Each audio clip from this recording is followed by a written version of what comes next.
মাছ কিছুটা রুই মাছ নিয়ে নিয়েছি, ঝোল করব, সেই জন্য মাছের নুন আর হলুদ মাখিয়ে নিলাম।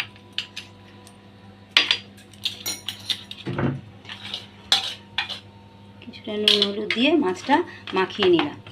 এবার কড়াইয়ে তেল বসিয়েছি, তেলটা তেতে যাচ্ছে, এবার মাছগুলো দিয়ে ভেজে নেব।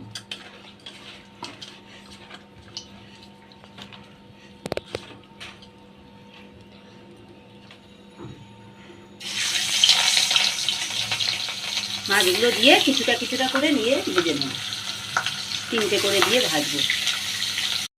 সব লাল লাল করে ভেজে তুলে নিয়েছি। এবার ওই তো কড়াইয়ে কিছুটা তেল দিয়ে দিলাম। এবার ওতে আলুগুলো, মাছের ঝোলে কিছুটা আলু দেবো, এই আলুগুলো দিয়ে দিলাম। এবার দিয়ে এগুলো লাল লাল করে ভেজে নেবো। করে ভেজে তুলে নিয়েছি। এবার কড়াইয়ে তেল দিয়ে দিয়েছি, তেলের উপরে একটু চিনি দিয়ে দিলাম, দিয়ে এবার এর মধ্যে পেঁয়াজ কুচি দিয়ে দেবো।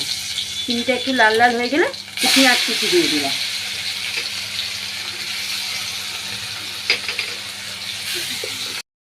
লাল লাল করে ভাজা হয়ে গেছে। এবার এর ভেতরে মশলাগুলো দেব।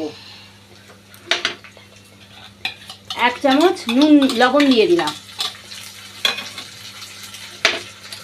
1 চামচ হলুদ,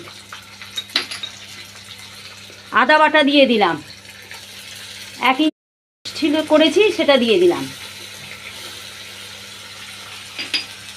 একটা বড় টমেটো পেস্ট করেছি সেটা দিয়ে দিলাম, 1 চামচ কাশ্মীরি মির্চ দিয়ে দিলাম। দিয়ে এবার এটা নাড়াচাড়া করবো যতক্ষণ পর্যন্ত না তেল ছাড়ে, তারপর জল দিয়ে দেবো। এবার ঝোলটা ফুটছে, এর মধ্যে মাছগুলো সব দিয়ে দিলাম। ঝোলটা হয়ে গেছে। এবার আলু টালু সব সেদ্ধ হয়ে গেছে, এই যে আলু সেদ্ধ হয়ে গেছে। দিয়ে এবার ওপর দিয়ে একটু ধনে পাতা কুচি ছড়িয়ে দেবো।